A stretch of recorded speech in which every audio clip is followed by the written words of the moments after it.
So, hello students, मेरा नाम है Chaitanya Satyarth. I am currently second year MBBS student at IMS BHU. और आज हम लोग डिस्कस करने वाले हैं चैप्टर इवोल्यूशन, जो कि एक इम्पोर्टेंट चैप्टर है और उससे नीट में काफी क्वेश्चंस आते हैं। अभी तो आपके में कुछ चीजें हैं इसमें से हटा दी गई हैं, कुछ चीजें ट्रिम ऑफ कर दी गई हैं। लेकिन बेसिकली ये चैप्टर पहले भी इम्पोर्टेंट था, अभी भी उतना ही इम्पोर्टेंट है। और मैं सजेस्ट करूंगा कि अगर आपके पास पुरानी एनसीईआरटी हो या फिर उसका पीडीएफ अवेलेबल हो, ठीक है, कोई भी वेबसाइट के टेलीग्राम कहीं से भी, या फिर बुक अगर हो किसी सीनियर से मिले या जहाँ से भी, तो बेटर है, क्योंकि ये चैप्टर जो है वो वर्थ रीडिंग है इन द लॉन्ग फॉर्म। इसमें जो सेक्शंस हटाए गए उसके पहले वाली भी, ठीक है। चलिए शुरू करते हैं। So evolutionary biology the study of history of life form, की लाइफ फॉर्म कैसे कैसे ओरिजिनेट हुए और कैसे कैसे इवॉल्व होके डेवलप होके एक सिंगल सेल वाले से बेटर सर्वाइवल के लिए सर्वाइव करते करते और नए टेक्निक्स डेवलप करते करते आज ह्यूमन बीइंग ऐसा complex organism with complex brain develop हुआ है, ठीक है। इसके बारे में जो स्टोरी है उसी को हम लोग क्या बोलते हैं, इवोल्यूशनरी स्टोरी, यानी evolution of life on earth, जो कैसे बायोलॉजिकल हिस्ट्री थी लाइफ की, ठीक है। So to understand the changes in flora and fauna that have occurred over millions of years on earth, we must have an understanding of the context of origin of life. अब कैसे कैसे develop हुआ ये तो हम लोग जान लेंगे, लेकिन उससे पहले हम लोग क्या जानेंगे, शुरू कैसे हुआ, पहला ऑर्गेनिज्म कैसे आया, ठीक है। और उससे पहले हम लोग क्या जानेंगे कि अर्थ का एवोल्यूशन कैसे हुआ, स्टार्स कैसे बने, और ये यूनिवर्स जो है उसकी ओरिजिन कैसे हुई, सबसे पहले ये जानेंगे। देन जानेंगे कि लाइफ की ओरिजिन कैसे हुई, देन जानेंगे कि लाइफ फॉर्म इवॉल्व कैसे हुए, ठीक है। तो what follows is the longest of all constructed and conjectured stories, ठीक है। उसके बाद ये जानने के बाद जो है ये सारी कहानियां हैं। This is the story of the origin of life and the evolution of life forms और बायोडायवर्सिटी ऑन द प्लैनेट और the concepts of evolution of earth and against the background of the evolution of the universe itself। तो हम लोग जो आज पढ़ने वाले हैं, यानी कि evolution of life on earth, किसके कॉन्टेक्स्ट में, evolution of earth, और साथ में किस बैकग्राउंड में देखेंगे कि यहाँ पे evolution of earth हो रहा है, साथ साथ हम लोग पीछे देखते जाएंगे कि evolution of यूनिवर्स कैसे हुआ था पहले, ठीक है। नाउ स्टार्ट करते हैं। origin of life, when we look at the stars on a clear night sky we are in time looking back। क्यों पता है, क्योंकि कुछ स्टार्स इतने लाइट ईयर्स बैक हैं। लाइट ईयर्स बैक है मतलब क्या, कि वहां से लाइट को यहाँ तक पृथ्वी तक आने में साल, 2 साल, 4 साल, 10 साल, 20 साल लग जा रहा है। तो अब जो वो लाइट आज हम देख रहे हैं वो लाइट वहां 2 साल पहले निकली थी, तो क्या हम लोग एक्चुअल में पास्ट में देख रहे हैं ना, वही बात बोलना चाह रहा है। The stellar distances are measured in light years. What we see today is an object which emitted light, started its journey millions of years back and from trillions of kilometers away, reaching our eyes now. However, when we see objects in our immediate surrounding, we see them instantly। क्यों, क्योंकि light की speed बहुत ज्यादा fast है, 3 × 10⁸ metre पर second, 3 lakh kilometre प्रति second, ठीक है। तो अगर कोई हमसे 6 लाख किलोमीटर, 3 लाख किलोमीटर पता है क्या होता है, चांद होता है 3 लाख किलोमीटर, ठीक है। तो अगर कोई चीज हमसे बहुत दूर है ना, तब उसकी लाइट आने में हमारे पास समय लगेगा। जो सन है ना, हमसे सन इतना दूर है, 1 पार्सेक दूर है बेसिकली। तो सन से जो हमारे पास लाइट आती है ना, वो 8 मिनट और समथिंग सेकंड दूर आती है। तो बेसिकली जब आप सुबह सुबह सूरज को देख रहे होते तो वो भी आप लोग क्या करते हैं, पास्ट में देख रहे होते हैं, 8 मिनट पीछे देख रहे होते हैं, ठीक है। लेकिन जब इमीडिएट कोई चीज देखते हैं तो 3 लाख किलोमीटर प्रति सेकंड का स्पीड है, तो वो तो तुरंत ही दिख जाता है।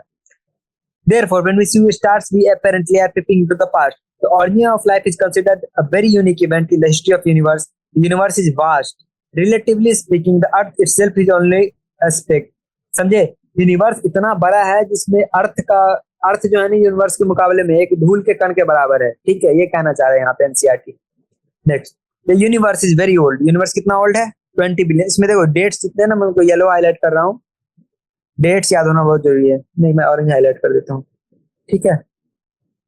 तो ये सब डेट्स याद रखना है। यूनिवर्स कब शुरू हुआ, 20 बिलियन ईयर्स अगो, ठीक है। नेक्स्ट चीज, the huge clusters of galaxies comprise the universe. Universe किससे बना है, गैलेक्सीज से। गैलेक्सीज में क्या है, स्टार्स हैं, क्लाउड्स ऑफ गैस है एंड डस्ट है। Considering the size of the universe, earth is indeed speck. यही चीज दोबारा से लिख दिया, पता नहीं क्यों, पर वही है कि धूल के कण के बराबर है। The Big Bang Theory, कौन सी theory, Big Bang Theory, attempts to explain us the origin of universe. It talks about a singular huge explosion unimaginably in physical terms। क्या हुआ बिग बैंग थ्योरी में, कि पूरा दुनिया का जितना भी यूनिवर्स का, दुनिया का नहीं, पूरे यूनिवर्स का जो मास है ना, एक पॉइंट पे कॉन्सेंट्रेटेड था, उसकी डेंसिटी बहुत ज्यादा थी और वो खुद से एक्सप्लोड कर गया। और उसके एक्सप्लोड करने के बाद वो एक्सपैंड करते गया और आज इतना सारा चीज है, ठीक है, उसी से बना हुआ।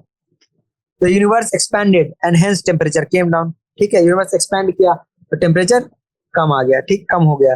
Hydrogen and helium form some time later. The gases condensed and under gravitation and form the galaxies of the present day universe. In the solar system of the Milky Way galaxy, Earth was supposed to have been formed about 4.5 billion years back. यानी कि universe 20 billion year back बना और अर्थ कब बना है 4.5 billion years back. ठीक है, उसके बाद क्या है, there was no atmosphere on the early earth. ठीक है, अर्ली अर्थ पे कोई एटमॉस्फेयर नहीं था पहले, बाद में उसमें एटमॉस्फेयर बना. तो water vapour, methane, carbon dioxide and ammonia, ये 4 गैसेज का नाम याद रखना. क्या? H2O, NH3, CO2 और CH4. ये 4 गैसेज जो है आपको याद रखना है. ये 4 गैसेज प्रिमिटिव अर्थ पे पाई जाती थी. ठीक है. The UV rays from the sun broke up water into hydrogen and oxygen. जो UV रे फिर सन से है वो क्या किया, इसको ऑक्सीजन और हाइड्रोजन में ब्रेक कर दिया. ठीक है. And the lighter H2 escaped. अब जो हल्का H2 था वो एटमॉस्फेयर में ऊपर चला गया. ठीक है.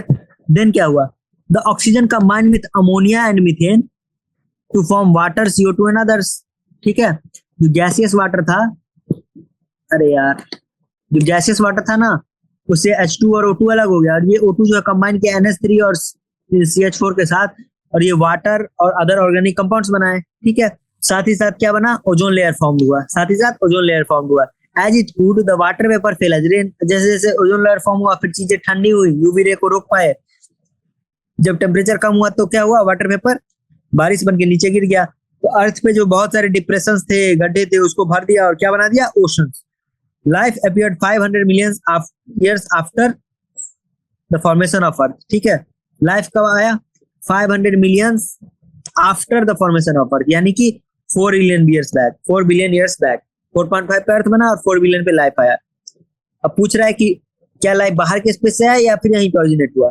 तो पुराने जमाने के कुछ साइंटिस्ट बिलीव करते थे कि बाहर से आया, जैसे बैक्टीरिया का स्पोर्स होता है, उसी तरह से वो लोग सोचते थे कि दूसरे जगह से, दूसरे प्लैनेट से स्पोर्स जो है वो आए हैं अर्थ पे और उसके कारण अर्थ पे लाइफ शुरू हुआ. इस थ्योरी को क्या कहा गया, पैनस्पर्मिया. कौन सी theory, panspermia. Panspermia is still a favourite idea for some of the astronomers. For a long time it was also believed that life came out of decaying and rotting matter like straw, mud etcetera. कुछ लोगों का पुराने time में क्या मानना था पता है, कि लाइफ जो है ना सड़े गले मटेरियल से बनते थे. उनके पास एविडेंस क्या था कि वो कुछ भी सड़ा गला चीज छोड़ देते थे तो देखते थे वहां पे चूहे लग जा रहे हैं या फिर कुछ भी बैक्टीरिया या फिर फंगस लग जा रहा है, तो उनको लगता था कि सड़े गले चीजों से लाइफ की ओरिजिन होती है. लेकिन बाद में उन सबको डिस्प्रूव किया गया वेरियस एक्सपेरिमेंट से. This was the theory of spontaneous generation. कौन सी थ्योरी थी ये, theory of spontaneous generation. Louis Pasteur by careful experimentation demonstrated that life came from pre existing life. उन्होंने क्या किया, उन्होंने, अच्छा ये तो लिखा ही हुआ है, चलो पढ़ के बताते हैं. He showed that pre-sterilized flash life did not come from killed yeast, while in another flash open air new living organisms arose from killed yeast. ठीक है. यानी कि एक ऐसे फ्लास्क ले लिए, ठीक है, इसको स्टेरिलाइज कर दिए, ठीक है, स्टेरिलाइज कर दिए और इसको बंद कर दिए. ठीक है. और इसमें देखे तो इसमें कोई लाइफ का ग्रोथ नहीं हुआ. और दूसरा क्या किए कि ओपन छोड़ दिए तो उसमें लाइफ का ग्रोथ हो गया. ठीक है. और एक स्वान नेक वाला भी एक्सपेरिमेंट किया गया था. Thus, the spontaneous generation theory was dismissed once and for all. However, it did not answer how the first life came on Earth. लेकिन ये असली आंसर नहीं दिया कि फर्स्ट लाइफ कैसे आया अर्थ पे. ठीक है. अब देखो, Oparin of Russia and Haldane of England. इसका ट्रिक क्या है, हीरो. ठीक है. हेल्डेन कहाँ के थे, इंग्लैंड के, और ओपेरिन कहाँ के थे, रसिया के. ठीक है. proposed that the first form of life could have come from pre-existing non-living organic molecule. ये क्या बोले कि शुरू का जो लाइफ है नॉन लिविंग ऑर्गेनिक मॉलिक्यूल से आया था, नॉन लिविंग ऑर्गेनिक मॉलिक्यूल से आया था through the process of evolution. ठीक है.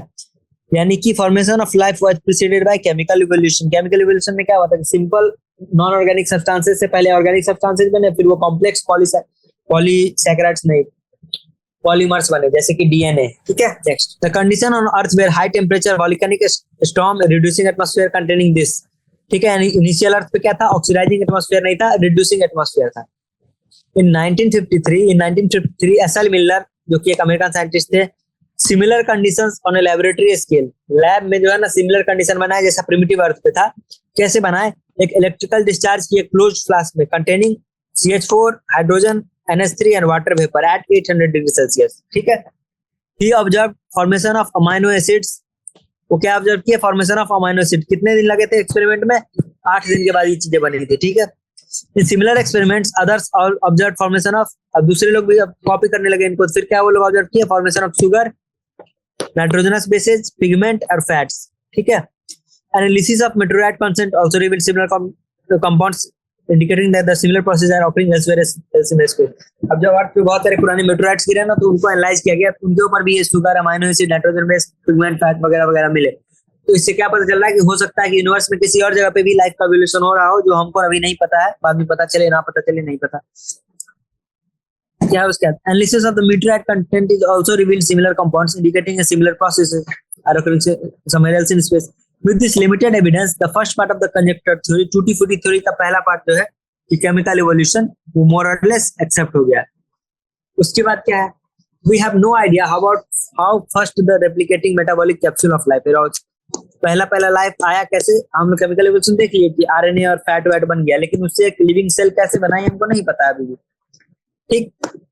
The first non cellular form of life, अभी देखो फिर से ये डेट याद करने वाला आगे कि non cellular form of life कब आया, 3 billion years.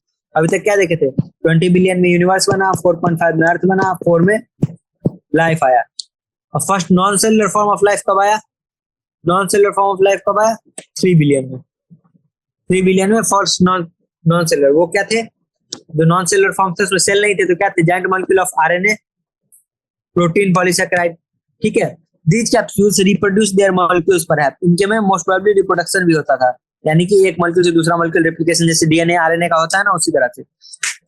The first cellular forms of life did not possibly originate till 2000 million years ago। और उसके बाद फर्स्ट सेलुलर फॉर्म कब तक आया, 2 billion years ago, 2 billion years ago, ठीक है। These were probably single cells, ठीक है, यानी कि सबसे पहला जैसे लाइफ का फॉर्म था वो क्या था, single form. All life forms were in water environment only, शुरू के जितने भी फॉर्म थे वो कहाँ थे, वाटर में ही। This version of biogenesis, that is the first form of life arose slowly through evolutionary forces from non-living molecules is accepted by majority। ये जो theory of abiogenesis है वो more or less accepted है। However, once formed, एक बार बनने के बाद जो सेलुलर फॉर्म्स कैसे इवॉल्व हो सकते हैं, उसकी फैसिनेटिंग स्टोरी को हम लोग नीचे डिस्कस कर रहे हैं, ठीक। कैसे हुआ था देखो, conventional religious literatures tell us about the theory of special creation. जो लिटरेचर है हिंदू माइथोलॉजी और बाकी ग्रीक माइथोलॉजी, सब में क्या बताया गया, थ्योरी ऑफ स्पेशल क्रिएशन।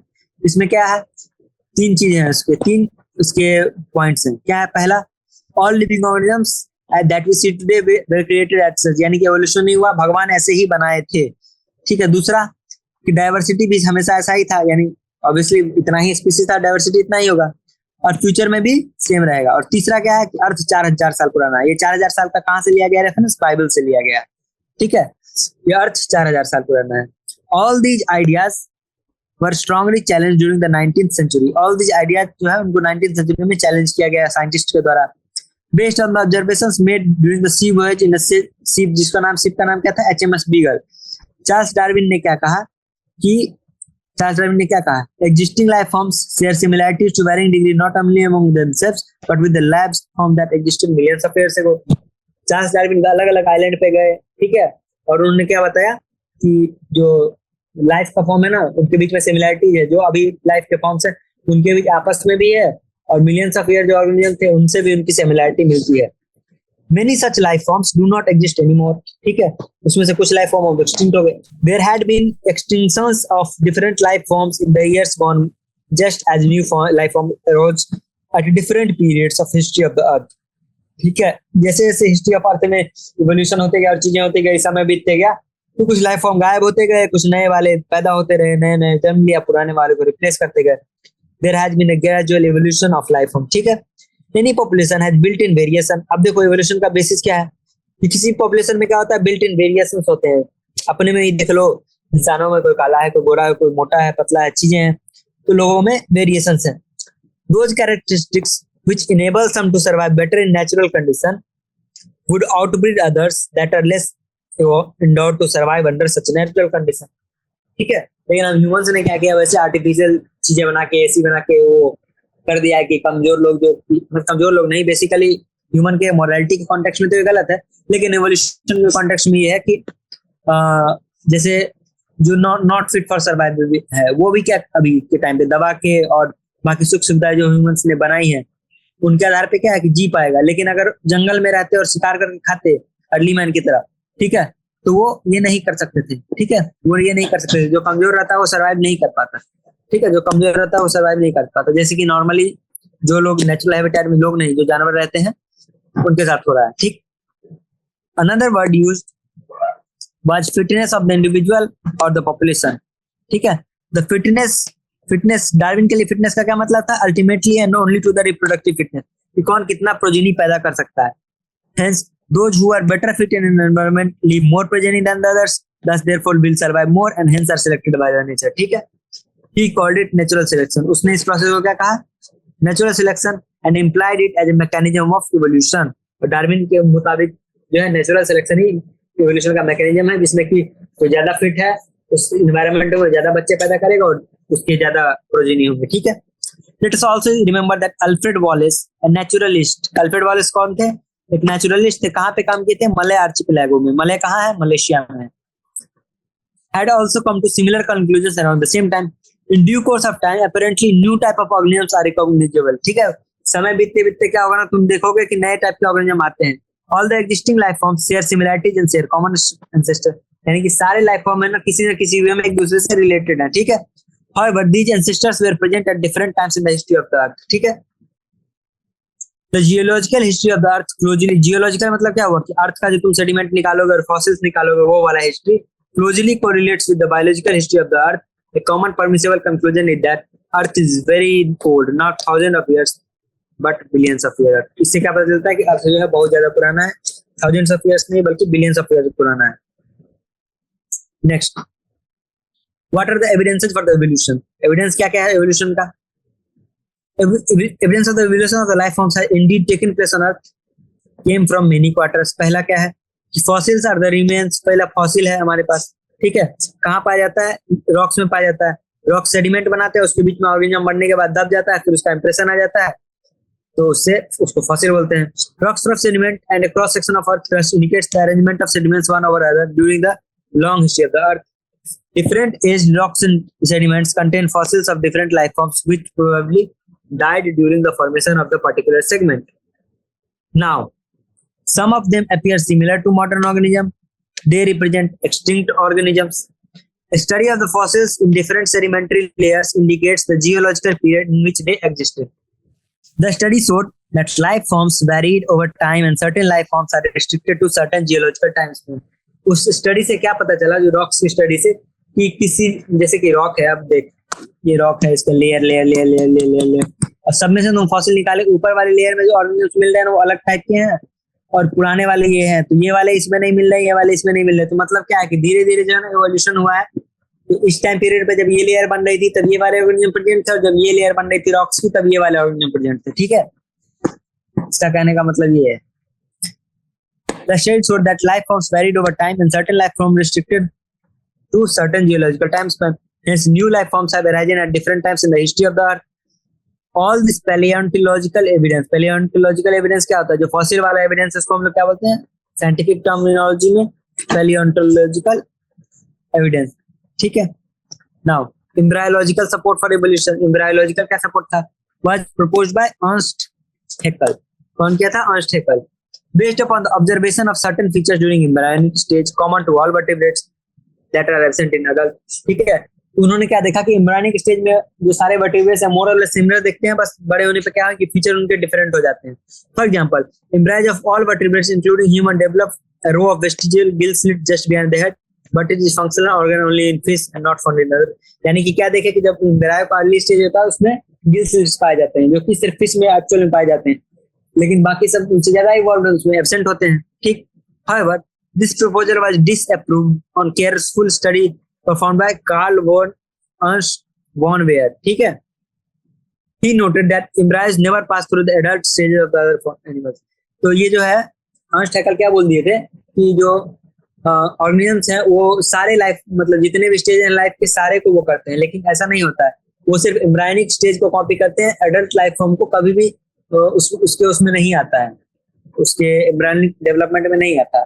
ऐसा नहीं कि फिश की तरह हमारे पास फिन्स और स्केल्स होते हैं, एम्ब्रायो में नहीं होते हैं। ठीक है, The comparative anatomy and morphology shows similarities and differences among the organisms of today and that exist millions of years ago. ठीक है, तो ये भी याद रखना है कि किससे कौन कौन सा निकला है। सबसे पहले ब्रैकियोसोरस, ब्रैकियोसोरस से टायरानोसोरस निकला, ठीक है, इससे आर्कियोप्टेरिक्स, उससे क्रोकोडाइल, टेरिनोडॉन, स्टीगोसोरस, स्टीगोसोरस से ट्राइसेराटॉप्स। ये याद रखना है क्योंकि कभी पूछ देता है कि ब्रैकियोसोरस से ट्राइसेराटॉप्स निकला था क्या, तो नहीं निकला था, ठीक है।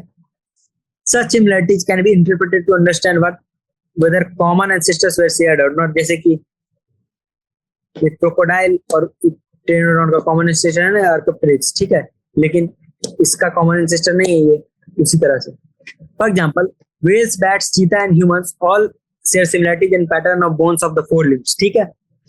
दो these four limbs perform different function in the organism, जैसे कि whales में क्या होता है, तैरने का काम करता है, bats में उड़ने का काम करता है, चीता में दौड़ने का काम करता है, और हमारे में खाने पीने और पकड़ने का काम करता है, ठीक है, ठीक है।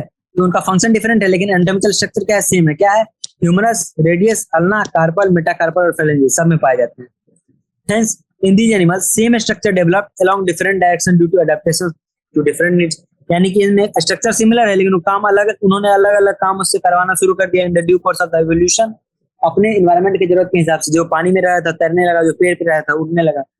This is divergent evolution and these structures are called homologous, ठीक। Next, other example of the vertebrates, heart और ब्रेन। अदर एग्जांपल क्या है, वर्टिब्रेट का हार्ट और ब्रेन, ठीक है।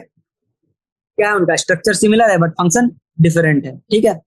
In plants also the thorn and tendrils of the bougainvillea and Cucurbita represent homology. कैसे, कैसे, थॉर्न सारा जो है इंटरनोड से नोट से निकल रहा है, ठीक है। तो thorn and tendril of the bougainvillea and Cucurbita, ठीक है, ये याद रखना है। Homology is based on the divergent evolution whereas analogy refers to a situation exactly opposite, ठीक है। एक दूसरा भी तरीका होता है, क्या होता है, एनालॉजी। एनालॉजी में क्या होता है, they are not anatomical similar structures though they perform similar function. Anatomical similar नहीं है, अलग अलग थे उनका एंसेस्टर, लेकिन सेम एनवायरनमेंट में रहने के कारण क्या हुआ कि वो लोग सेम तरीके की चीजें डेवलप कर लिए। Hence analogous structure as a result of convergent evolution, different structures evolving from the same function and hence having similarities. Others examples of analogy are eye of octopus और mammals, flipper of penguin and dolphin. दोनों का structure अलग अलग है लेकिन function वही है, तैरने का कर रहा है। One can say that if the similar habitat that resulted in the selection of similar adaptive features in different crop of organism but who are the same function, जैसे कि स्वीट पोटैटो और पोटैटो, वो भी एक analogy का example है plants के लिए, ठीक है। In the same line of argument, the similarities in the protein and genes performing given function among the diverse organism gives clue of the common ancestry। क्या है कि जो ऑर्गेनिज्म में प्रोटीन और जीन की सिमिलरिटी है वो कॉमन एंसेस्ट्री को दर्शाती है कि हाँ इनका सिमिलर होगा, ठीक है। Man has bred selected plants and animals for agriculture, horticulture और security. Man has domesticated many wild animals and crops, ठीक है। Man जो है बहुत सारे ब्रीडिंग करके नया नया ब्रीड बनाया है और बहुत सारे प्लांट्स का हाइब्रिड बनाया है, ठीक है। तो कहा जा रहा है कि if the man within 100 of years could create new breeds, could not nature have done this over the millions of years, ठीक है। यानी कि अगर मैन बना सकता है तो नेचर बना सकता है। नेक्स्ट क्या है, another interesting observation supporting the evolution by natural selection is comes from the England. क्या हुआ था वहां पे, तो वहां पे बेसिकली दो टाइप के मौत रहते थे, एक ये डार्क वाले और एक व्हाइट वाले। तो इंडस्ट्रियल इवोल्यूशन हुआ था वहां पे, मशीनों का यूज शुरू हुआ था, ठीक है, काम करने के लिए। तो उससे पहले क्या था कि मशीनों के स्मोक से ना पेड़ पे क्या, वहां पे क्या था कि ठंडा जगह है, पेड़ पे लाइकन पाए जाते थे वहां पे, ठीक है, और वो लाइकन सफेद कलर के होते थे। तो क्या होता था कि सफेद वाला मौत का संख्या इन जनरल ज्यादा था, क्यों, क्योंकि सफेद लाइकन पे सफेद मौत जब रहता था ना तो कौवे या बाकी प्रेडेटर्स को खा नहीं पाते, दिखते नहीं थे, ठीक है, उनका संख्या ज्यादा था। लेकिन क्या हुआ, जैसे इवोल्यूशनर इंडस्ट्रियल रिवॉल्यूशन आया, मशीनों का यूज हुआ, तो पेड़ों पे क्या हुआ, पॉल्यूशन बढ़ा, कार्बन डिपॉजिट होने लगा, काला होने लगा।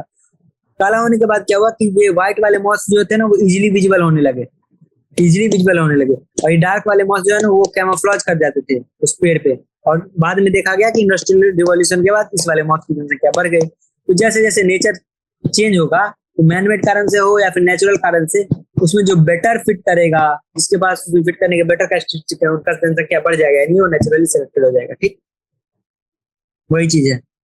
During the post-industrial period, tree trunks become dark due to industrial smoke and soot, ठीक है। Why did not survive to predators die dark animal life, ठीक है, सेम चीज है, ठीक। अब ये क्या है,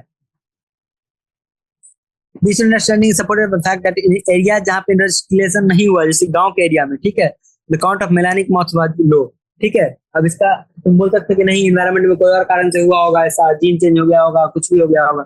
नहीं, जहाँ पे गांव था, जहाँ पे इंडस्ट्रियल रिवोल्यूशन नहीं हुआ था, वहां पे देखा गया कि वहां पे अभी भी क्या था, ब्लैक व्हाइट मॉथ ही ज्यादा था, क्योंकि वहां पे फूड डिपोजिशन नहीं हुआ था ट्रीज पे।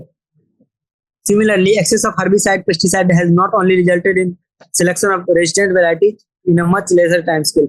अब क्या है कि हम लोग ज्यादा पेस्टिसाइड यूज कर रहे हैं, तो उससे क्या क्या हो रहा है कि मर रहे हैं जो भी पैथोजेंस हैं या फिर पेस्ट्स हैं, लेकिन उनमें से कुछ पेस्ट के पास मान लो कि सर्वाइवल एडवांटेज है, वो उन पे असर नहीं कर रहा है किसी भी कारण से, बैरियर है या फिर केमिकल है, जीन है, तो क्या हो जा रहा है उनके कारण कि वो ज्यादा बच्चे पैदा कर पा रहे हैं, और उसके बाद वैसे वाले मौत ही, रेजिस्टेंस वाले मौत ज्यादा हो जा रहे हैं दुनिया में, ठीक है। Hence, resistance organism is cell appearing in time scale of months of years, not centuries, ठीक है। These are examples of evolution by anthropogenic action। Anthropogenic action मतलब क्या हुआ कि man made action से कोई काम होता है उसको anthropogenic action कहते हैं। This also tells that evolution is not a reactive process in the sense of determinism, it is a stochastic process based on the chance events in nature and chance mutations in the organism। यानी कि evolution जो है ना, determined नहीं है कि ऐसे ऐसे ऐसे ऐसे ही होगा, नेचर में जो चांस इवेंट है ना, उस पर डिपेंड करता है, रैंडम है कि अगर जो चीजें होंगी उसके फेवर में इवोल्यूशन का डायरेक्शन चेंज हो जाएगा। Next, what is adaptive radiation, ये क्या होता है। डार्विन जो है गैलापागोस आइलैंड पे गए थे, वहां पे उन्होंने क्या देखा कि डार्विन फिंच मतलब पंछी एक थी अलग टाइप की वहां पे, उसका नाम ही बाद में डार्विन फिंच ही पड़ गया। तो डार्विन फिंच की उन्होंने बहुत सारी वेराइटीज देखी, बहुत सारी वेराइटीज देखी, और सारे सेम आइलैंड्स पे थे, कुछ ऐसे पतले बीक वाले, मोटे बीक वाले, पॉइंटेड बीक वाले, ठीक है, जैसे ये फूल से रस चूस के पीता होगा, ये नट्स क्रैक करता होगा, ठीक है, ऐसे ऐसे। All the varieties he conjectured evolved on the island itself. From the original seed-eating features, many other formed with altered beaks arose, enabling them to become insectivorous and vegetarian finches, ठीक है। Vegetable खाने वाले, fruits खाने वाले अलग अलग type के beaks इन्होंने डेवलप कर लिए। This process of evolution of different species from in a given geographical area starting from a point and literally radiating to other area of geography, इसको क्या कहा जाता है, एडेप्टिव रेडिएशन। यानी कि एक जियोग्राफिकल एरिया पे एक चीज, एक पंछी हो या जानवर हो, कुछ भी हो, और उसका क्या हो कि अलग अलग अपना मॉडिफिकेशन कर ले, उसका अलग अलग जगहों पर डिफरेंट जियोग्राफिकल एरिया में चला जाए, उसको क्या बोलते हैं, adaptive radiation. Darwin's finches represent one of the best examples of this phenomena. Another example is Australian marsupial। Another example क्या है, ऑस्ट्रेलियन marsupials। क्या था उनमें, a number of marsupial। marsupial क्या होता है, मैमल का एक टाइप होता है जो कि कंप्लीट मैमल्स नहीं, इनकम्प्लीट है, ठीक है। Each different from the other, evolved from the ancestral stock, but all within the Australian island continent। When more than one adaptive variation have occurred in an isolated geographical area, one can call this convergent evolution। अब देखो क्या हुआ, और ये ना ऐसे marsupial क्या होता है कि मैमल होता है लेकिन इनमें प्लेसेंटा नहीं होता है बेसिकली, ठीक है।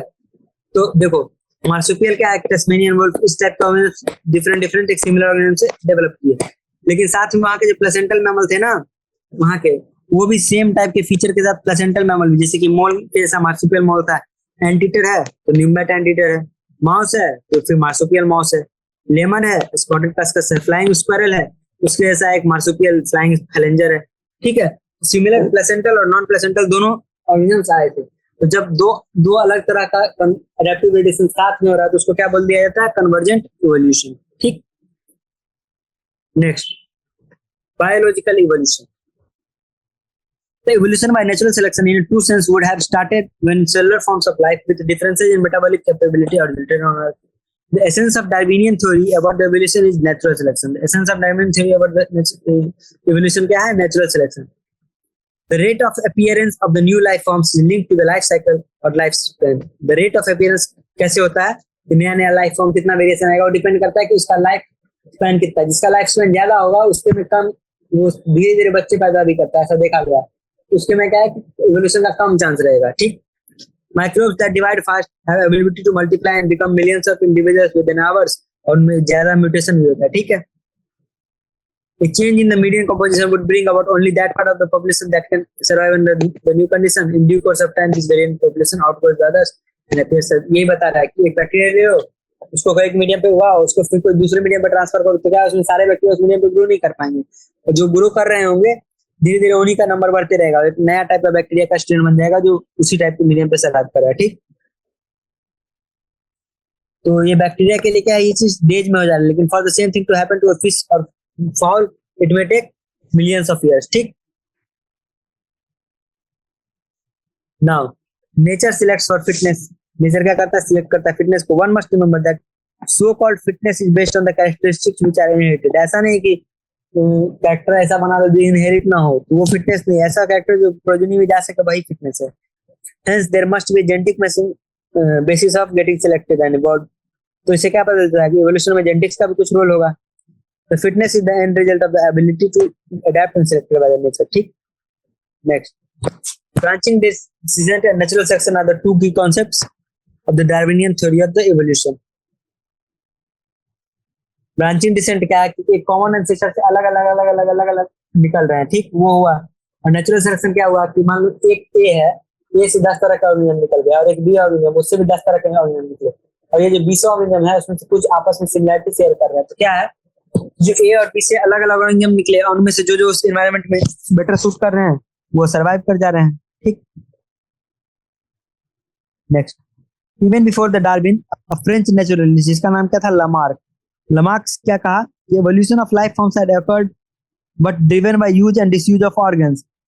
वो क्या बोलता था कि use and disuse of organ, basically वो क्या बोलता था कि जैसे जिराफ था ना, उसका पहले गर्दन छोटा होता था, लेकिन उसमें से जिराफ जो है बार बार क्या किया कि खाना खाने के लिए अपना गर्दन ऊंचा करने का प्रयास करने लगा, प्रयास करने लगा, और ऐसे करते करते जिराफ की गर्दन लंबी हो गई, ठीक।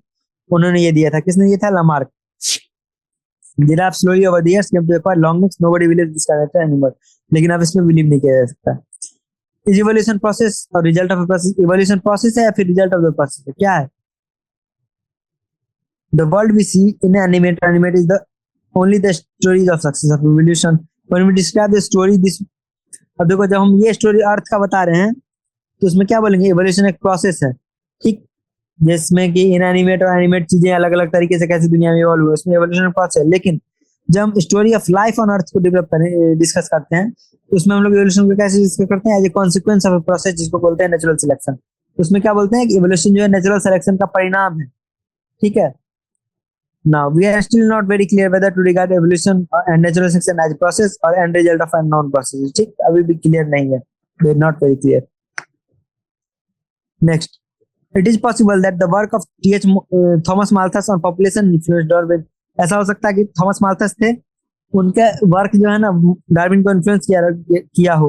Natural selection based on certain observation which are factual, for example natural resources are limited. Natural selection का क्या क्या है, पोस्टुलेट नेचुरल रिसोर्स जो लिमिटेड है, population are stable in size except for seasonal fluctuation and members of a population vary in characteristic.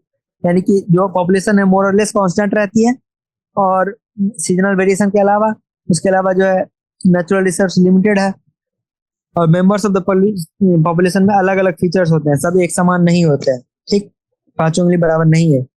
In fact no two individuals are alike even though they look superficially similar, most of the variations are inherited. The fact that theoretically population size will grow exponentially if everybody reproduce maximally, and the fact that the population sizes in reality are limited means that there had been a competition for resources, ठीक, only some survived and grew at the cost of the others that could not flourish। तो कैसे हुआ natural selection, resources limited थी तो लड़ाई हुआ, खाने में जो बेटर था, जो बेटर खा के बेटर बच्चे पैदा कर पाया वो सर्वाइव किया, और बाकी दूसरे मर गए, ठीक है। The novelty and brilliant insight of Darwin was this, that he asserted that variations which are heritable and which make the resource utilization better for a few will enable only those to reproduce and leave more progeny. Hence, over a period of time, the survivors will leave more progeny, and there would be a change in the population characteristic and new life form appear to arise। मतलब क्या, ये अलग अलग features वाले organism है, उसमें जो organism अपना ऐसा इनहेरिट कर दे अपने बच्चों में ऐसा कैरेक्टरिस्टिक जो कि उसको उस एनवायरनमेंट में better survival advantage they, over the years over the generations उसकी संख्या क्या होगी, बढ़ जाएगी, ठीक। Mechanism of evolution, what is the origin of this variation and how does speciation occurs। evolution का मैकेनिज्म क्या है, ठीक। तो लमार्क क्या बोला था कि ऐसे use and disuse of organ बोला था।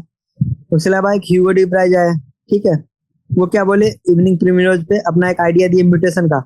म्यूटेशन क्या है, मतलब वो लमार्क क्या बोला था कि छोटा छोटा वेरिएशन से आता है, जैसे कि पहले गर्दन लंबा करना शुरू किया तो धीरे धीरे धीरे धीरे लंबा होते गया, लेकिन नहीं, ये ह्यूगो डी प्राइज क्या बोला कि म्यूटेशन होता है। म्यूटेशन क्या है, सिंगल स्टेप लार्ज म्यूटेशन, इसको बोलता है साल्टेशन। ये ऐसा हो गया जिससे उसको कुछ अलग ही टाइप का फीचर मिल गया, ठीक है, और वो बेटर सर्वाइव करने लगा। जैसे कि कोई एक जिराफ गलती से उसमें म्यूटेशन हो गया, उसका गर्दन लंबा हो गया, उसके कारण क्या हुआ कि ज्यादा खाना खा पाया और ज्यादा बच्चा पैदा कर पाया। धीरे धीरे क्या हुआ कि उसका जीन बच्चों में गया और ज्यादा लंबी गर्दन वाले जिराफ पैदा होने लगे। धीरे धीरे नहीं हुआ, सिंगल स्टेप लार्ज म्यूटेशन के थ्रू हुआ है, ठीक। Next, Hardy Weinberg principle. Hardy Weinberg principle क्या कहता है? हार्डी-विनबर्ग प्रिंसिपल कहता है कि पॉपुलेशन में जो है ना फ्रीक्वेंसी ऑफ अलील कितना है वो डिपेंड करता है, ठीक, कि उसका एडवांटेज क्या मिलेगा उसको ऑर्गेनिज्म को सर्वाइवल में, ठीक। Frequency was fixed remain same throughout the generation. The Hardy-Weinberg principle is studied using the algebraic equation. The principle says that allele frequency in the population are stable and is constant over generation to generation. The gene pool remains constant, यानी gene pool जो है हमेशा constant रहता है। Sum total of all the allele frequencies 1, सारा frequency को जोड़ोगे तो obviously 1 आएगा, 1 by 1 is equal to 1. The individual frequencies, for example, that can be named PQ. In a diploid, P and Q represent frequency of allele A and frequency of allele A, small a. The frequency of AA in the individuals को क्या बोलेंगे? P square, ठीक है। देखो क्या organism है, उसमें दो अलील है, एक A है एक स्मॉल a है, जैसे कि कैपिटल टी स्मॉल टी होता है वैसे। तो किसी ऑर्गेनिज्म का अगर AA है जीनोटाइप तो उसको हम लोग क्या बोलेंगे? P square. और सिमिलरली जिसका किसी का QQ है उसको बोलेंगे Q स्क्वायर, और इसका कैपिटल A स्मॉल a है उसको बोलेंगे क्या? 2PQ, ठीक है। तो hence P square plus 2PQ plus Q square equal to 1, क्योंकि सारा फ्रीक्वेंसी का जोड़ कितना होता है? 1। This is a binomial expansion of P plus Q the whole square. When the frequency is made a difference for expected value, the difference indicates the extent of evolutionary changes. Disturbance in genetic equilibrium, that is change of frequency of alleles in a population, would then be interpreted as resulting in evolution, ठीक।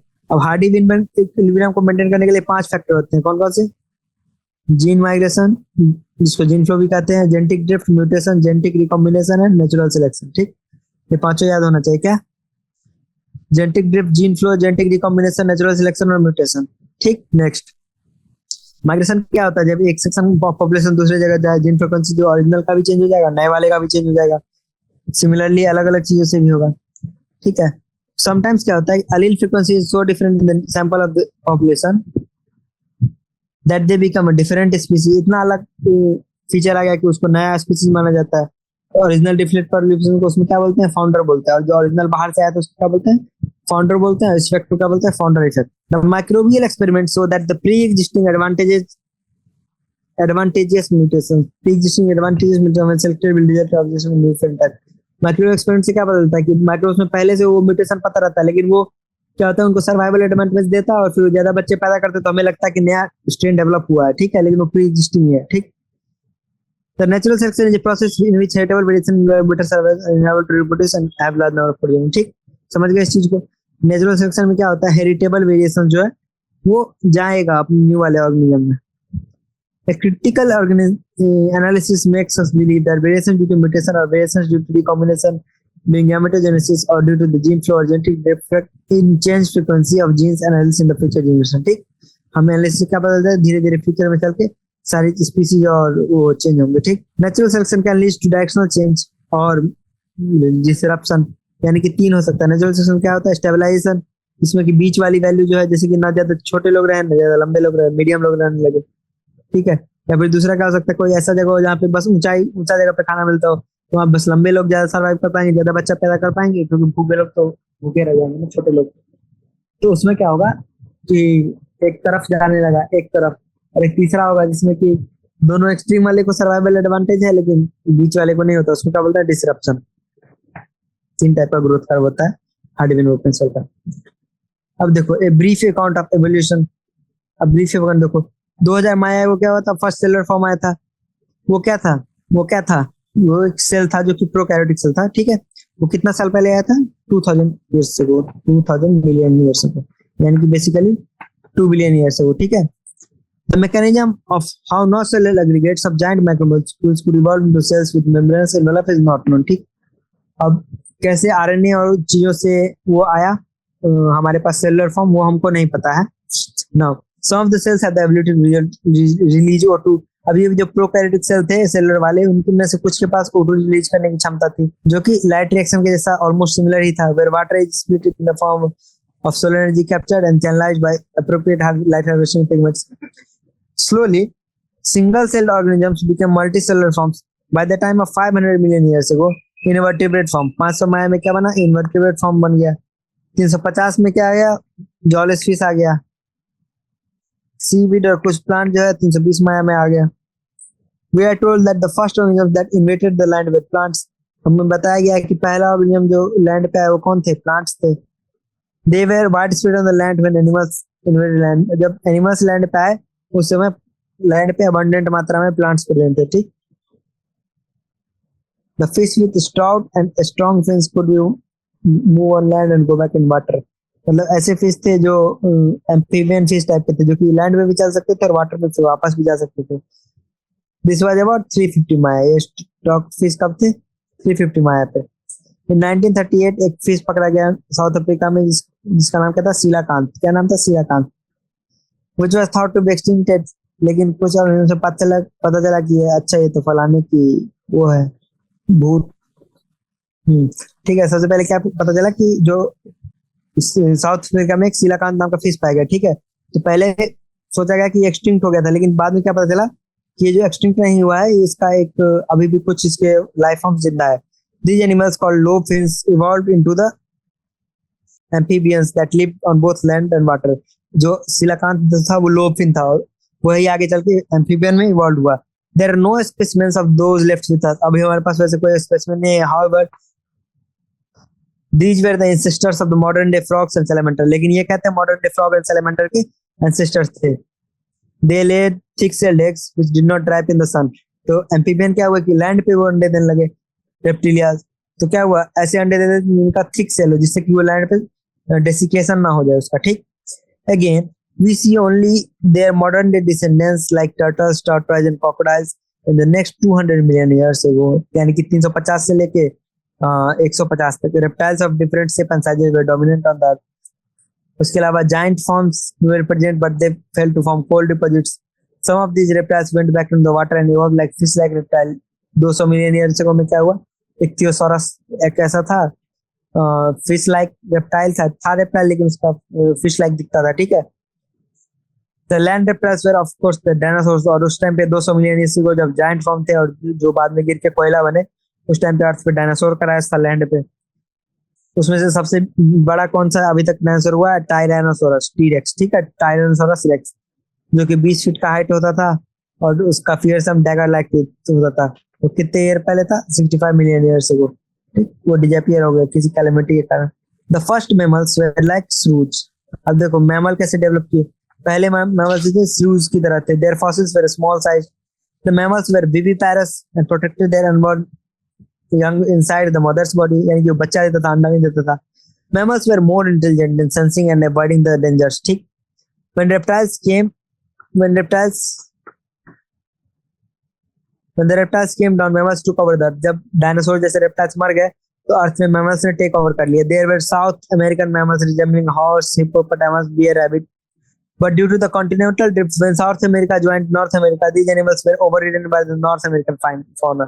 ठीक है south America में ये सब चीजें थी लेकिन बाद में जब नॉर्थ अमेरिका और साउथ अमेरिका के जुड़ गए आपस में कॉन्टिनेंटल ड्रिफ्ट के कारण तो क्या हुआ कि जो नॉर्थ अमेरिकन वाले थे उन्होंने इनको डोमिनेट कर दिया और साउथ अमेरिकन वाले एक्सटिंक्ट हो गए ठीक Due to the same continental drift, pouched animals of Australia survived because of lack of competition.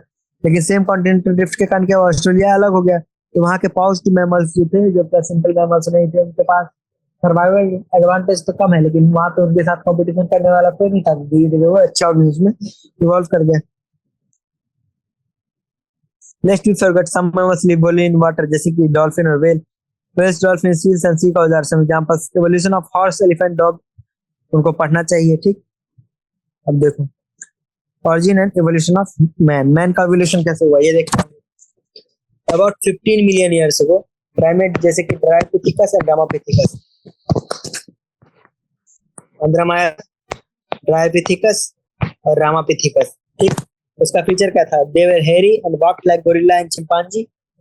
वह Ramapithecus was more man like and Dryopithecus was more ape like. ठीक, ये लाइन पढ़ लिए, ये लाइन याद कर लो, इसका पूरा लाइन टू लाइन एविडेंस है origin and evolution of man, question इसी जाएगा। ठीक, few fossils of man-like bones have been discovered in Ethiopia and Tanzania, ये साउथ अफ्रीकन नेशंस है, वहां पे पाया गया है। These revealed hominid-like features, leading to a belief that about 3 to 4 million years ago, man-like primates walked in Western Africa। ठीक है, hominid feature वाले बोन्स पाए गए इथियोपिया और तंजानिया में। इससे क्या उम्मीद लगाया गया कि 3-4 मिलियन ईयर एगो 4 फीट तक के मैन लाइक स्ट्रेट वॉक करने वाले ऑर्गेनिज्म पाए गए थे वहां पे साउथ अफ्रीका में।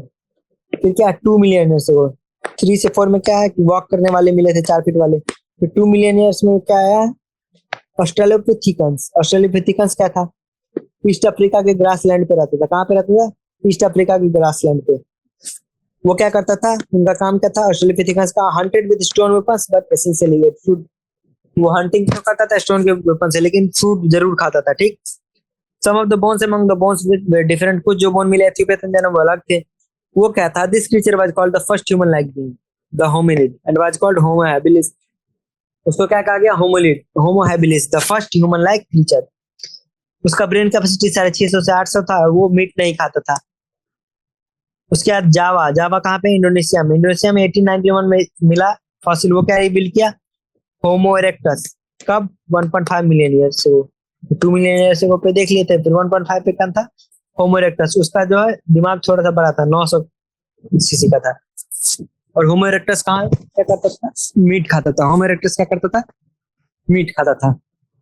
The Netherlands man with brain size of, एक नियंडरथल मैन आया उसके बाद। ठीक है, उसका ब्रेन की कैपेसिटी कितना था, 1400 सीसी। वो ईस्ट एंड सेंट्रल एशिया में 1 लाख से 40,000 साल पहले रहता था। ठीक है, 1 लाख ईयर से वो रहता था। They use hide to protect their body and buried their dead. और ये जो था होमो नियंडरथल मैन, वो क्या करता था, अपने शरीर को कवर करके रखता था और अपने मरे हुए मुर्दों को गाड़ता था जमीन में।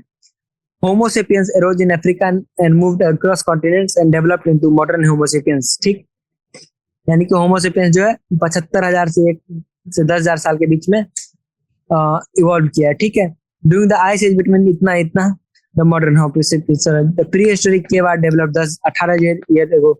यानी कि जो केव आर्ट्स हैं वो 18,000 ईयर से शुरू है, मिल रही है।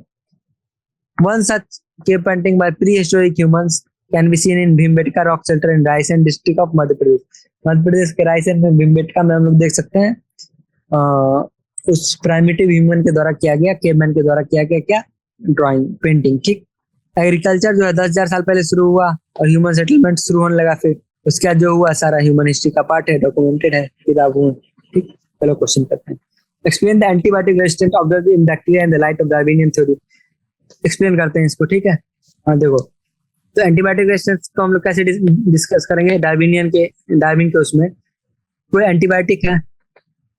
एंटीबायोटिक क्या है, बेसिकली एंटीबायोटिक डेवलप कैसे हुआ पता है तुमको, एडवर्ड जेनर ने उसको डेवलप किया था। एडवर्ड जेनर ने तो क्या देखा उसने, पेनिसिलिन देखा। हाँ, और पेनिसिलिन क्या कर रहा था, फंगी का ग्रोथ को इनहिबिट कर दे रहा था। इसी प्रकार से दुनिया में सॉइल में ना बहुत सारे बैक्टीरिया हैं। अब ये बैक्टीरिया ए है, बैक्टीरिया बी है। तो बैक्टीरिया ए ऐसा कुछ टॉक्सिन बनाता है जिसके कारण बैक्टीरिया बी मर जाता है। तो हम लोग क्या करते हैं, बैक्टीरिया से टॉक्सिन निकाल लेते हैं। ठीक है, और उसको यूज करके बैक्टीरिया बी जो कि हमारे लिए हार्मफुल, उसको मारने लगते हैं। लेकिन धीरे धीरे क्या होता है कि बैक्टीरिया बी में कुछ ऐसा रिप्रोडक्शन करते टाइम चेंज हो जाता है, म्यूटेशन आता है, कुछ ऐसा बैक्टीरिया बी बन जाता है जिसको ये टॉक्सिन काम नहीं कर रहा, तो इवॉल्व हो गया, ये नहीं मरेगा। तो वही एंटीबायोटिक रेजिस्टेंस आ जाता है। हम जो एंटीबायोटिक बनाते हैं वो जो बैक्टीरिया को दे दे के पेशेंट्स को खिला खिला के उसके अंदर के बैक्टीरिया को मारते हैं, क्या होता है, बैक्टीरिया भी उसके लिए इवॉल्व करता है और धीरे धीरे सारा एंटीबायोटिक अनइफेक्टिव हो जाता है। ठीक, next, find from the newspapers and publish how new fossil discovery and controversy. छोड़िए, क्वेश्चन फालतू है।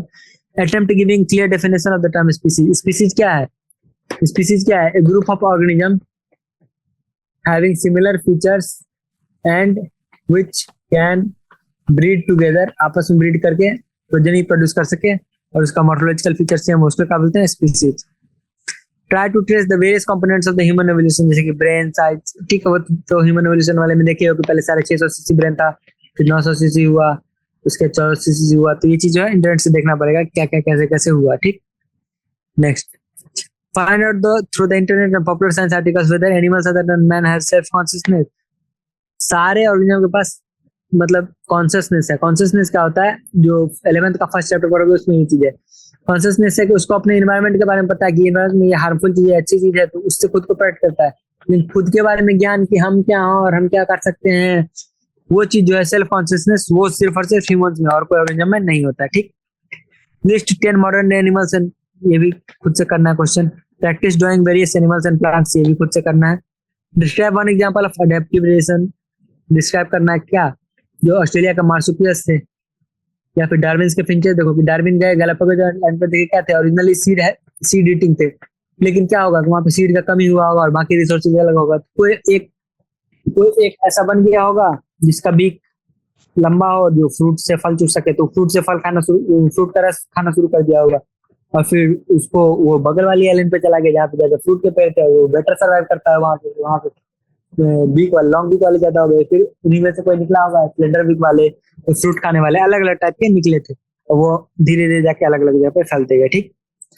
Can we call human evolution as adaptive radiation, human evolution का एडेप्टिव रेडिएशन कह सकते हैं? नहीं कह सकते हैं। ठीक है, क्या कह सकते हैं? हाँ, तो बेसिकली कह सकते हैं। क्यों कह सकते हैं कि देखो ह्यूमन का एवोल्यूशन में बेसिकली क्या है, हमारे पास ब्लैक लोग हैं, अलग अलग रेसेज हैं, व्हाइट लोग हैं, निग्रोइड हैं, तो जैसे जैसे क्या है कि इससे ब्लैक है, उनके मेलानिन पिगमेंट ज्यादा है, वो तो उनको धूप से बचाता है, वो लोग कहाँ गर्म जगह पे रहते हैं, उनको धूप से बचाता है। उस तरह जो व्हाइट लोग हैं इन जनरल ठंडे जगह पे रहते हैं, उनके अंदर उतना मेलानिन नहीं है। ठीक है, और जब वो गर्म जगह पे जाएंगे तो उनको दिक्कत होगी। तो लेकिन इनिशियली क्या है, सभी का एंसेस्टर तो सेम है ना, निएंडरथल मैन और होमो हैबिलिस होम, तो ह्यूमंस में भी एडेप्टिव वेरिएशन हुआ है। In the base resources discovery teacher trace the evolutionary stage of any animal. ठीक है, हॉर्स का पहले आता था, ये फालतू क्वेश्चन है, नीट में नहीं आएगा, बोर्ड में भी नहीं आएगा। पहले हॉर्स का आता था, ईओ हिप्पस, मेरी हिप्पस, ये सब करके आता था, बेसिकली कोचिंग में पहले पढ़ाया जाता था। ठीक है, ये सब चीजें अब नहीं आएंगी, अब कॉन्साइज हो गया, जो एनसीईआरटी में है उतना ही चीज में से आना है, लिमिटेड चीजें हैं, अच्छे से पढ़िए और एनसीईआरटी को लाइन टू लाइन याद करिए। ठीक, चलिए, thank you for today session.